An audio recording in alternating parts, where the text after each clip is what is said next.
Bharatiya Janata party महानगर महिला मोर्चा द्वारा विधानसभा महानगर देहात विधानसभा के नवनिर्वाचित मंडल अध्यक्षों का स्वागत पटका उड़ाकर जोरदार तरीके से किया गया, जिसमें सभी मंडल अध्यक्ष उपस्थित रहे। सभी मंडल अध्यक्षों ने सभी मोर्चों के साथ संगठन के कार्य को सहयोग देने का विश्वास दिलाया। स्वागत कार्यक्रम में महिला मोर्चा की सभी बहनें उपस्थित रही। भारत माता की जय घोष के साथ स्वागत अभिनंदन किया गया। हिंदू राष्ट्र रक्षक मंच उत्तर प्रदेश की एक बैठक शास्त्री नगर स्थित कार्यालय पर हुई। आयोजित विभिन्न मुद्दों पर हुई चर्चा। आपको बता दें, शुक्रवार दोपहर 3:30 बजे हिंदू राष्ट्र रक्षक मंच उत्तर प्रदेश की एक बैठक शास्त्री नगर स्थित कार्यालय पर आहूत की गई। बैठक की अध्यक्षता धर्मपाल कश्यप जिला अध्यक्ष ने की। संचालन रजत गोयल जिला महामंत्री ने किया। इस अवसर पर हिंदू राष्ट्र रक्षक मंच के प्रदेश संयोजक ठाकुर सूर्यकांत सिंह मुख्य वक्ता रहे। बैठक को संबोधित करते हुए उन्होंने कहा कि इस बैठक का मूल उद्देश्य 13 जनवरी से प्रयागराज में लगने वाले महाकुंभ में भाग लेने का आह्वान किया गया। उन्होंने कहा, वर्तमान पीढ़ी बहुत ही भाग्यशाली है कि 144 वर्ष बाद पड़ने वाले महाकुंभ में भाग लेने का दुर्लभ अवसर मिल रहा है। संभवतः हमारी अगली पीढ़ी को भी अपने जीवन काल में ऐसा अवसर न मिल पाए। सभी कार्यकर्ता इसमें भाग ले तथा महाकुंभ के विषय में हिंदू समाज को जागृत करें। कलेक्ट्रेट पहुंचकर पीआरडी प्रांतीय रक्षक दल जवानों ने अपनी मांगों को लेकर किया जोरदार प्रदर्शन, दी जानकारी। आपको बता दें, पीआरडी प्रांतीय रक्षक दल जवानों ने शुक्रवार दोपहर 3 बजे अपनी विभिन्न मांगों को लेकर कलेक्ट्रेट पहुंचकर जिला प्रशासन को ज्ञापन सौंपा। उन्होंने कहा कि 2009 तक पीआरडी जवानों का मानदेय होमगार्ड के जवानों के समान था, लेकिन अब काफी कम है। वर्तमान में 395 रुपये प्रतिदिन के मानदेय से उनके परिवार का भरण पोषण संभव नहीं हो पा रहा है। जवानों ने बताया कि बढ़ती महंगाई और अपर्याप्त मानदेय के कारण वे भुखमरी की कगार पर पहुंच गए हैं और कर्ज में डूब गए हैं। आपका? संजय कुमार सर। संजय कुमार जी, आज आप लोग ज्ञापन देने आए, क्या है मामला आपका? हम पीआरडी जवान हैं श्रीमान। हमारा विज्ञापन इसलिए दिया जा रहा है, एक तो मानदेय हमें इतना कम दिया जा रहा कि एक मजदूर से भी कम। मजदूरी की मजदूरी भी 500-600 रुपये है, लेकिन हमें 395 रुपये ही दिया जा रहा है। जबकि हमारे से काम पुलिस के बराबर लिया जा रहा है। 8 घंटे से 10 घंटे तक की ड्यूटी पूरी पुलिस के बराबर ली जा रही है। होमगार्ड के बराबर भी मानदेय नहीं दे रही सरकार। तो क्या मांग करते हैं आप? एक तो हम पुलिस के बराबर या होमगार्ड के बराबर हमें मान दिया जा। दूसरी, हमारे 66 जो जवान थे उनकी पुलिस लाइन में ट्रेनिंग कराई गई थी। उन जवानों को आज तक नियुक्ति नहीं दी गई। ब्लॉक कमांडर के पद व अन्य पद है, 66 पद है। उस संबंध में अभी विज्ञापन देना है। आपसे पैसों की मांग भी किस तरह की जा रही है, क्या बता रहे थे? पैसों की तो ऐसी कोई अभी चलने रही है। ऑनलाइन ड्यूटी उठ रही है, लेकिन ऑनलाइन ड्यूटियों में भी धांधलेबाजी चल रही है, क्योंकि एक ही जवान को लगातार कई वर्षों से एक ही स्थान पर ड्यूटी दी जा रही। बाकी जवान लंबी दूरी पर भेजे जा रहे हैं, जो करीबन 7 से 80 किलोमीटर के लगभग पड़ते हैं। जैसे गंगो से बैठ के एरिया में ड्यूटी लगा दी जाती है। आने जाने में जवानों का एक्सीडेंट भी बहुत ज़्यादा हो रहा है। कई जवान हमारे मर भी चुके हैं, उनकी मृत्यु हो चुकी है। और हमें उससे बहुत ही ज़्यादा रोष भी है कि सरकार ना तो पैसा ही ऐसा दे रही है, ना बीमा ही हमें मुहैया करा रही है बैंक के द्वारा। वो कौन से जवान है जिनका बिल्कुल एक ही जगह पर बहुत पास में ही ज़्यादातर वो लगती है, वो किस तरह की? सर, आपस में हम नाम न लेगा, आपस में हमारे में जाँच का विषय है। ऐसा कोई नियम है कि किसी की इतनी दूर तक ड्यूटी नहीं लगेगी, कि इस तरह का कोई ऐसा एक शासन आदेश जारी हुआ था 15 किलोमीटर के दायरे में ड्यूटी लगनी थी, लेकिन भौगोलिक क्षेत्र को छोड़ कर अन्य क्षेत्रों में हमारी ड्यूटी दी जा रही है। ठीक। HMPV वायरस को लेकर यूपी सरकार अलर्ट। सहारनपुर में भी स्वास्थ्य विभाग ने की पूरी व्यवस्था, सीएमओ ने दी जानकारी। आपको बता दें, HMPV वायरस की भारत में एंट्री के बाद अब यूपी में इसके संकेत देखने को मिल रहे हैं, जहां गुरुवार को प्रदेश की राजधानी लखनऊ में पहला केस HMPV वायरस का सामने आया है। सभी जनपदों को इससे बचाव हेतु गाइडलाइन जारी कर दी गई है। सहारनपुर में भी स्वास्थ्य विभाग की ओर से पुख्ता इंतजाम किए गए हैं।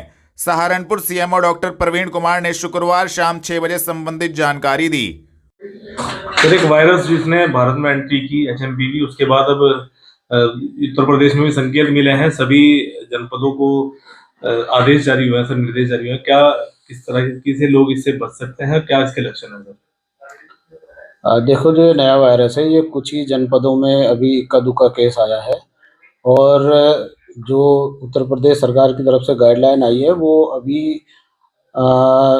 जो हमारे इस सर्दियों के सीजन में जो एक तो सारी के पेशेंट होते हैं और एक जो है इन्फ्लुएंजा लाइक इलनेस के होते हैं, उनके लिए गाइडलाइन जारी की गई है। अभी कोई घबराने की ऐसी कोई बात नहीं है, लेकिन बात ये है कि सर्दियों में सर्दी से बचना चाहिए, और जहाँ ज़्यादा किसी को भी खांसी जुकाम या सांस लेने में दिक्कत हो रही है, तो उनको जो है ना थोड़ा सा अपनी सावधानी बरतनी चाहिए। एक तो गर्मी में गर्म कपड़े ज़्यादा पहनने चाहिए और हमेशा जो है कुछ ना कुछ गर्म चीज़ें लेते रहना चाहिए, जैसे गर्म पानी है या गर्म सूप है या चाय कॉफ़ी है, इस तरह से, जिससे कि उनका तापमान बना रहे। दूसरा ये कि खुले में ना छींकें और ना ही खांसें। अगर खांसी आ रही है या छींकना पड़ रहा है तो वो जो है रुमाल या जो है ना कोई भी टिश्यू पेपर लेके तभी छींके, अपने हाथ पे या ओपनली ना छींके, या फिर अगर कोई कपड़ा नहीं है तो अपनी कोहनी को इस तरह से करके, मतलब एल्बो के उसमें ही छींकना चाहिए, जिससे कि जो हमारे जो छींक के ड्रॉपलेट्स हैं वो ज़्यादा दूर तक ना जाएं। दूसरा ये है कि ऐसे मौसम में वैसे ही बचना चाहिए कि कहीं भी जो हमारे सार्वजनिक स्थान है जहाँ पे बहुत ज़्यादा भीड़ होती है, ऐसे में ना जाएं और बराबर हाथ धोते रहें, अपना सैनिटाइज करते रहें। अगर ज़रूरत पड़ती है तो मास्क का भी यूज करें। ठीक है। सर अस्पताल में किस तरह की तैयारी है? अस्पताल में हमारे यहाँ 10 बेड जो है जिला अस्पताल में रिजर्व किए गए हैं इसके लिए, सारी के लिए। और हमारे जो CSC PSC है वहाँ पे भी 2-2 बेड रिजर्व किए गए हैं। और हमारे पास प्रचुर मात्रा में ऑक्सीजन प्लांट्स हैं, ऑक्सीजन के लिए ऑक्सीजन कंसंट्रेटर भी है और ऑक्सीजन सिलेंडर भी है। दवाइयाँ भी प्रचुर मात्रा में, कोई ऐसी दिक्कत नहीं है। बाकी तो ठंड से बचाव ही मेन है। हलकम शाह कॉलोनी स्थित लकड़ी के गोदाम में लगी अचानक आग। सूचना मिलते ही मौके पर पहुंची फायर ब्रिगेड की टीम। आपको बता दें, थाना कुतुबशेर क्षेत्र स्थित हलकम शाह कॉलोनी में मुगल आर्ट हैंडीक्राफ्ट नामक लकड़ी का गोदाम है। शुक्रवार दोपहर 3 बजे मिली जानकारी के अनुसार लकड़ी के गोदाम में अचानक आग लग गई। आग लगने से क्षेत्रवासियों में हड़कंप मच गया, जिसकी सूचना स्थानीय लोगों ने फायर ब्रिगेड टीम को दी। सूचना मिलते ही मौके पर पहुंची फायर ब्रिगेड की टीम ने कड़ी मशक्कत कर आग पर काबू पा लिया। हालांकि आग लगने के कारणों का पता नहीं लग पाया है। बताया जा रहा है कि गोदाम में लकड़ी सुखाने का कार्य चल रहा था। जनता रोड स्थित बाल गृह बालिका में निवासरत फैशन डिजाइनिंग का प्रशिक्षण प्राप्त कर चुकी बालिकाओं को डीएम ने दिया प्रमाण पत्र।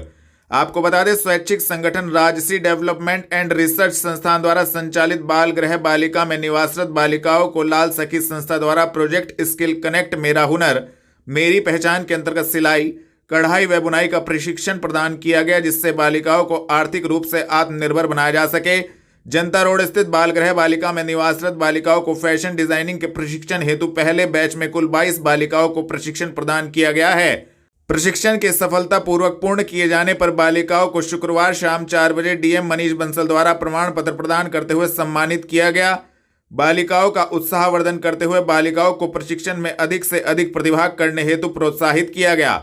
मनीष बंसल ने सफलतापूर्वक प्रशिक्षण प्राप्त कर चुकी बालिकाओं को आत्मनिर्भर बनाने हेतु 5 सिलाई मशीन प्रदान करने का आश्वासन दिया गया तथा बालिकाओं के उज्जवल भविष्य की कामना की गई।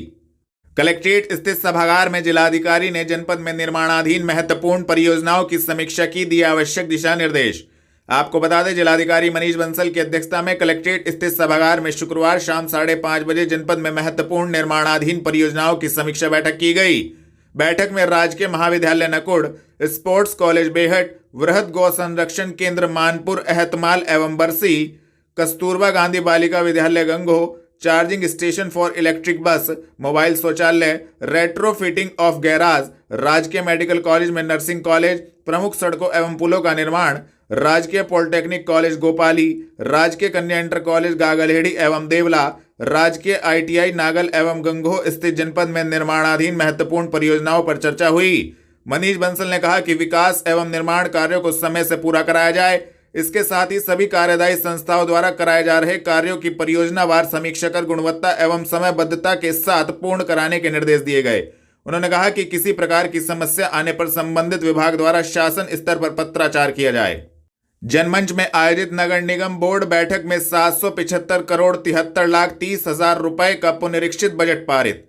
आपको बता दें, शुक्रवार शाम 4 बजे महापौर डॉक्टर अजय कुमार की अध्यक्षता में आयोजित नगर निगम बोर्ड की बैठक में 775 करोड़ 73 लाख 30 हजार रुपए का पुनरीक्षित बजट सर्वसम्मति से पारित किया गया। सदन ने बोर्ड बैठक की अनुपालन आख्या एजेंडे के साथ देने तथा अन्य कई बिंदुओं पर भी नगर निगम अधिकारियों को आदेशित किया। बजट पर चर्चा करते हुए अनेक पार्षदों ने निगम की आय बढ़ाने पर जोर दिया, जिसको लेकर महापौर ने संबंधित जानकारी दी।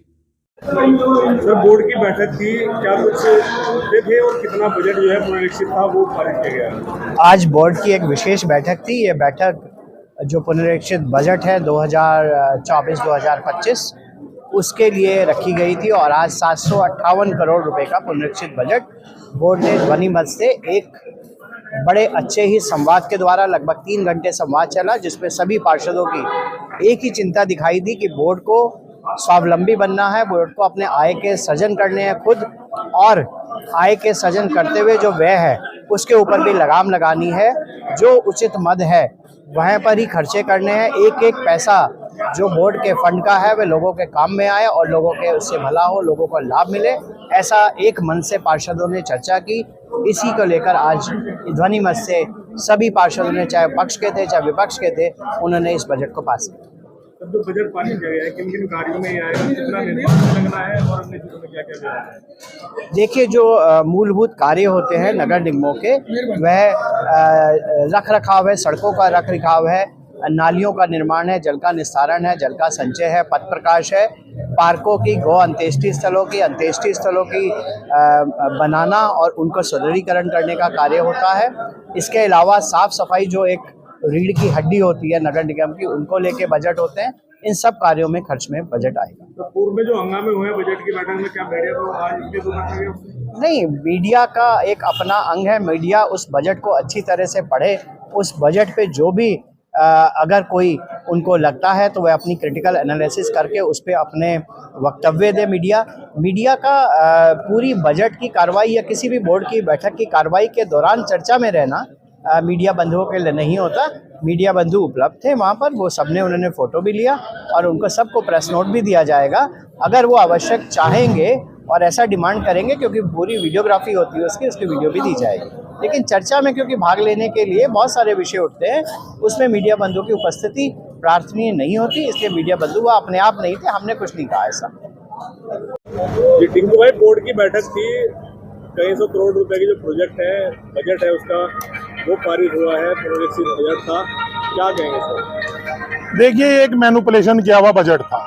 ये बजट निराशाजनक है, ये अधिकारियों को लाभान्वित करने वाला बजट है। हमने इसका विरोध किया है बजट का, लेकिन एक दिन पहले महापौर के द्वारा एक होटल में मीटिंग कर अपने पार्षद, जो कि पूर्ण रूप से खिलाफ थे, सत्ता के लोग ही सत्ता की नीतियों के खिलाफ थे, उन्हें पहले एक दिन पहले सबको समझा बुझाकर आज उनसे बजट पास करवाने के लिए मोहर लगवाई गई। ये बजट अधिकारियों को लाभान्वित करने के लिए है। ऐसे बजट में जिसमें 3,15,000 रुपए की आज तक आय हुई है जनमंच से, और उस पर खर्च 30 लाख रुपए का पुनरीक्षित बजट में डीजल का खर्चा डलवा दिया गया है। ये सब मैनिपुलेशन हो रही है, बहुत बड़ा घपला हो रहा है इस नगर निगम में, और अधिकारी और यहाँ के जो इस वक्त कुर्सी पे बैठे लोग हैं ये लाभान्वित हो रहे हैं। क्या कहेंगे, क्या आप लोगों ने इसका विरोध नहीं किया? हमने विरोध किया। बजट के मीटिंग के अलावा किसी को कुछ बोलने नहीं दिया गया।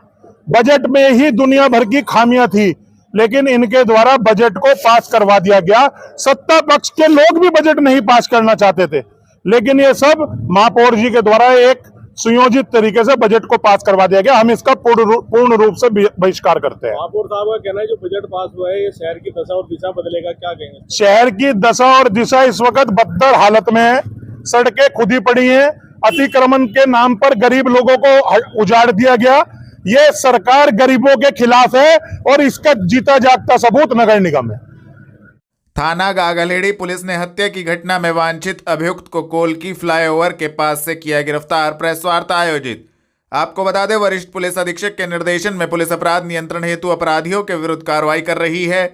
थाना गागलेड़ी पुलिस ने हत्या की घटना में वांछित अभियुक्त विकास उर्फ विक्की को कोलकी फ्लाईओवर के पास से गिरफ्तार करने में महत्वपूर्ण सफलता प्राप्त की है, जिसके कब्जे से पुलिस ने एक तमंचा, 3 जिंदा कारतूस, 315 बोर, एक कार बरामद की है। पुलिस लाइन स्थित सभागार में शुक्रवार शाम 4 बजे प्रेस वार्ता आयोजित कर एसपी देहात सागर जैन ने संबंधित जानकारी दी। हत्या की गई थी, क्या पूरा मामला है, कौन इसमें आरोपी है? 2 जनवरी 2025 को रात्रि में थाना गागलेड़ी को सूचना प्राप्त हुई कि कस्बा गागलेड़ी में एक मकान में घुसकर कुछ अज्ञात व्यक्तियों द्वारा एक व्यक्ति की हत्या कर दी है गोली मारकर, और वहां से फरार हो गए। इस सूचना पर परिजनों की तहरीर पर थाना गागालेडी पर हत्या का मुकदमा पंजीकृत किया गया और इसमें 3 टीम्स का गठन किया गया। आज 10 जनवरी को घटना में जो एक वांछित अभियुक्त है, मुखबिर की सूचना पर उसे अरेस्ट किया गया है, जिसका नाम विकास उर्फ विक्की है। ये राजौंद ग्राम का रहने वाला है, जनपद कैथल का। इससे जब डिटेल में पूछताछ की गई तो इसने बताया कि ये जो घटना अभियुक्तों का जो मेन जो सरगना है, जिसने ये पूरी प्लान बनाया, योजना बनाई, उसका नाम प्रमोद उर्फ रामकरण था। इसका जो है मृतक सुरेश राणा के साथ कई समय से प्रॉपर्टी का डिस्प्यूट चल रहा था, जिसपे 40-50 लाख रुपए का लेन देन का इन पे डिस्प्यूट चल रहा था और पूर्व में कई बार मुकदमेबाजी भी हो गई थी। इसमें जो अभियुक्त है और जो मेन षड्यंत्रकारी है, दोनों ही ग्राम राजौंद के हैं और इनका जो तीसरा साथी है उसका नाम सोमवीर उर्फ मोनू है, ये भी इस घटना में शामिल था। इस घटना में टोटल 5 लोग शामिल थे, जिसमें कि जो मुख्य षड्यंत्रकारी है वह घटना से 3 दिन पहले ही एलिबाई बनाने के लिए अपनी देश छोड़कर मलेशिया चला गया था तथा इसमें 4 लोग टोटल घटना करने आए थे, जिसमें से कि जो मुख्य आरोपी है उसने पंजाब से 2 व्यक्ति बुलाए थे जो पैसे देकर जिससे ये काम उन्होंने करवाया।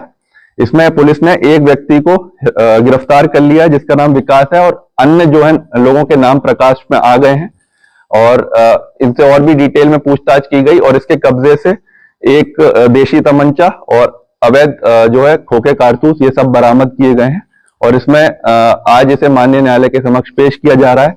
साथ ही इसमें जो घटना में यूज्ड कार है, जो वर्ना कार है, वो भी पुलिस ने बरामद की है और इसमें अग्रिम जो है कार्रवाई थाना गागालेडी पर की जा रही है। इनसे डिटेल में अभी पूछताछ की है। इनसे जो तमंचा है, ये जो 2 अज्ञात व्यक्ति हैं जिनका निकनेम हमें पता है, सीपी और गट्टू, ये लोग लेकर आए थे। जब वे पुलिस द्वारा अरेस्ट किए जाएंगे तो उनसे इस बिंदु पर भी पूछताछ की जाएगी। क्या बताएगा, सुपारी के लिए किस प्रकार से? अभी तक की जो प्रारंभिक जानकारी है उसमें इन व्यक्तियों को बुलाने का जो मेन जिसने बुलाया था वह प्रमोद ने बुलाया था और कितने पैसे देकर इनसे ये काम कराए, ये जब प्रमोद की गिरफ्तारी होगी या इनकी, फिर इनसे डिटेल में पूछताछ करके आपको। थाना बेहट पुलिस ने फाइनेंस कंपनी में डकैती डालने वाले गिरोह में से एक अभियुक्त को मुठभेड़ में किया गिरफ्तार, प्रेस वार्ता आयोजित।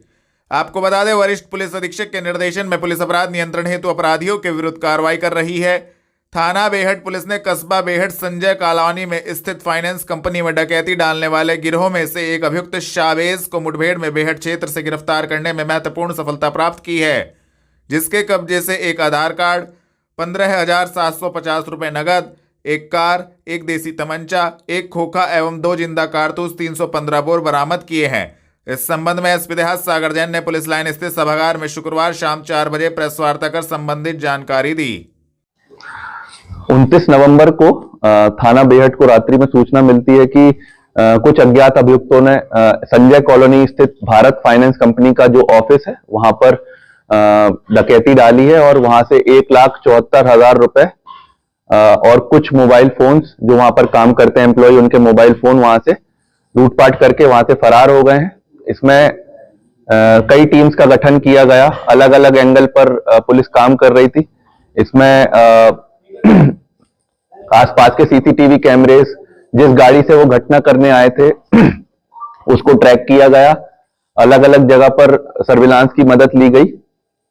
इसमें मुखबिर की सूचना पर कल रात्रि में, देर रात्रि में जब चेकिंग की जा रही थी कादरपुर वाले लिंक रोड पर, तभी एक कार जो कि घटना में इस्तेमाल हुई थी उसके मिलने की वहां से सूचना प्राप्त हुई। तो वहां पर चेकिंग जब लगाई गई तो जब पुलिस पार्टी ने उस संदिग्ध कार को रोकने का इशारा किया गया तो उसमें जो कार सवार व्यक्तियों ने पुलिस पार्टी को नजदीक आता देख पुलिस पार्टी पर फायर किया जान से मारने की नियत से और वहां पर जो भी चेकिंग में उपस्थित पुलिसकर्मी थे उन्होंने घेरकर कार को रोका और एक व्यक्ति जिसका नाम शावेज पुत्र इमरान है, ये फतेहपुर एतमाली झिंझाना थाना जनपद शामली का रहने वाला है, इसे मौके से पकड़ लिया गया है और इसका एक जो साथी है वह अंधेरे का फायदा उठाकर वहां से भाग निकला, जिसका नाम प्रकाश में आया है। ये जो गाड़ी है ये वो जो उसका साथी जो फरार हो गया वही लेकर आया था और उसका आधार कार्ड भी कार से बरामद हुआ है। ये जो व्यक्ति है शाबेज अभियुक्त, इससे जब डिटेल में पूछताछ की गई तो इसने जो 29 तारीख की घटना बेहट में जो घटी हुई थी उसके पूरे जो इनके गैंग के सभी साथियों का इन्होंने नाम बताया। इन्होंने ये सारी घटना कबूल की है और इन्होंने ये भी बताया कि कैसे उन लोगों ने एक दिन पहले थाना चिल्काना पर एक सुल्तानपुर कस्बे के पास एक डॉक्टर की क्लिनिक है, वहां पर भी उन्होंने लूट का प्रयास किया था, परंतु जो कुछ अभियुक्तों के हाथ में अवैध हथियार देखकर वहां पर वादी द्वारा शोर मचाया गया और वे वहां से लूट को अंजाम नहीं दे पाए, वहां से भाग निकले और लूट के प्रयास में थाना चिल्काना पर मुकदमा पंजीकृत किया था। जो गाड़ी थाना चिल्काना में इस्तेमाल हुई थी, कैमरे पर जब देखा गया वही गाड़ी बेहट में इस्तेमाल हुई थी और जब शावेज जो अभियुक्त है उसे पकड़ा गया और पूछताछ की गई तो उन्होंने भी कबूल किया कि ये दोनों घटना उन्हीं के सभी गैंग मेंबर्स द्वारा की गई है।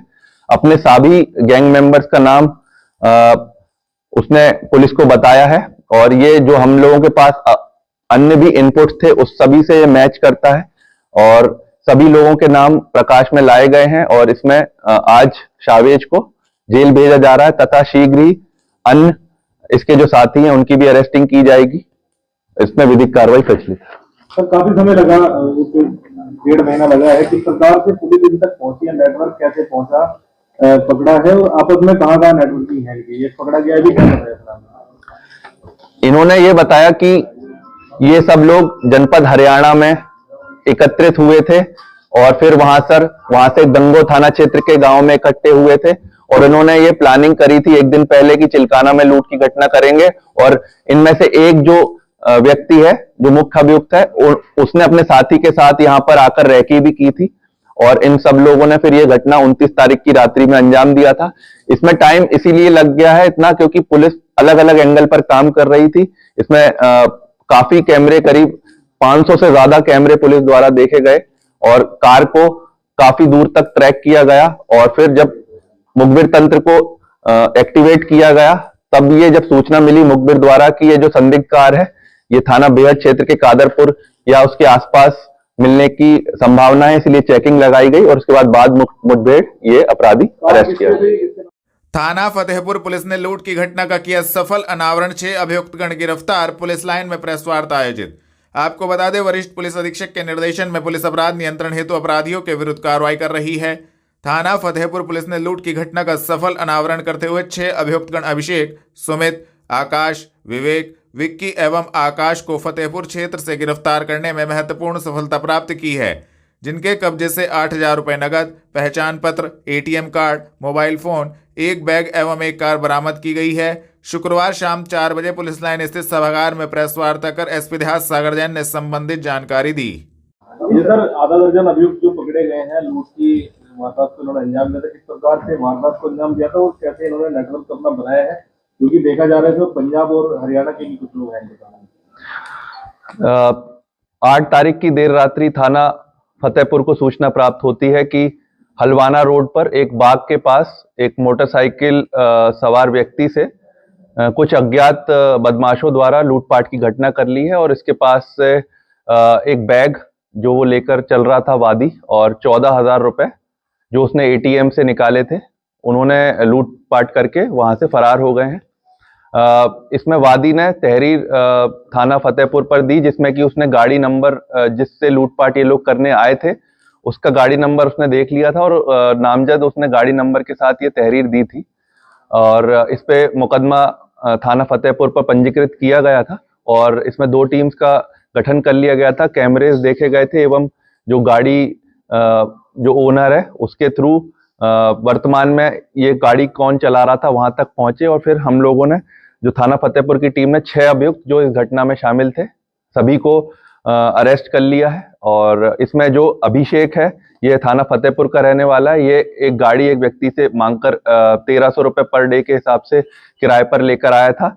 इसमें जो अभियुक्त हैं अलग अलग जनपद के हैं जिसमें कि सुमित पुत्र ब्रह्मपाल ये गागालेड़ी जनपद सहारनपुर का है और इसका जो एक कजिन है आकाश ये थाना भगवानपुर का है और जो बाकी इनके दोस्त हैं विवेक और विक्की, विवेक जो है वो थाना फतेहपुर क्षेत्र का ही है जबकि विक्की जो है अमृतसर पंजाब का रहने वाला है और जो एक और आकाश पुत्र सुशील है ये यमुनानगर का रहने वाला है। तो ये सब लोगों ने बताया पूछताछ में कि ये लोग 8 तारीख को शराब पी रहे थे और तभी गाड़ी में अपने जा रहे थे, सामने से एक व्यक्ति जाता हुआ दिख रहा था। इन्होंने उस गाड़ी से, अपनी गाड़ी से उसे ओवरटेक किया और 2 लोग जो हैं गाड़ी में बैठे रहे अपनी कार में, और बाकी जो 4 लोग उतर कर गए और उसके साथ लूटपाट करके और वहां से फरार हो गए। इसके बाद वादी ने मुकदमा दर्ज कराया और फिर इनकी गिरफ्तारी हुई है। आज इनको, सभी 6 लोगों को माननीय न्यायालय के समक्ष पेश किया गया है और इनके पास से लूटे हुए 14,000 में से 8,000 पुलिस ने बरामद किए हैं। साथ ही जो ATM कार्ड और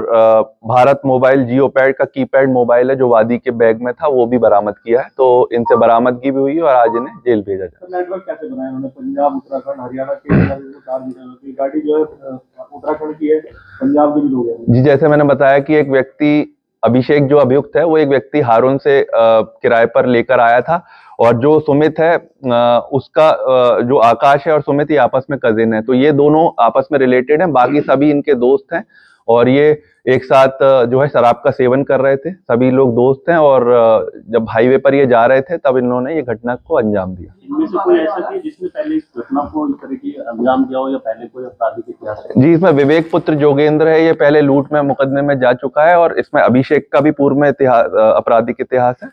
बाकी लोगों के अन्य राज्यों में भी आपराधिक इतिहास की हम जांच कर रहे हैं और फिर इसको हम विवेचना का पाठ देंगे। ये हारून के बारे में उसने बताया कि उत्तराखंड का रहने वाला है, बट उसका पूरा जो पता है हम उससे भी पूछताछ की है। उन्होंने यही बात तस्दीक की है कि अभिषेक उससे कुछ समय से 1300 रुपए पर डे के हिसाब से गाड़ी लेकर गया था और हारून का इस केस से रिलेटेड कोई भी, मतलब अभी तक कोई भी तथ्य सामने नहीं आया।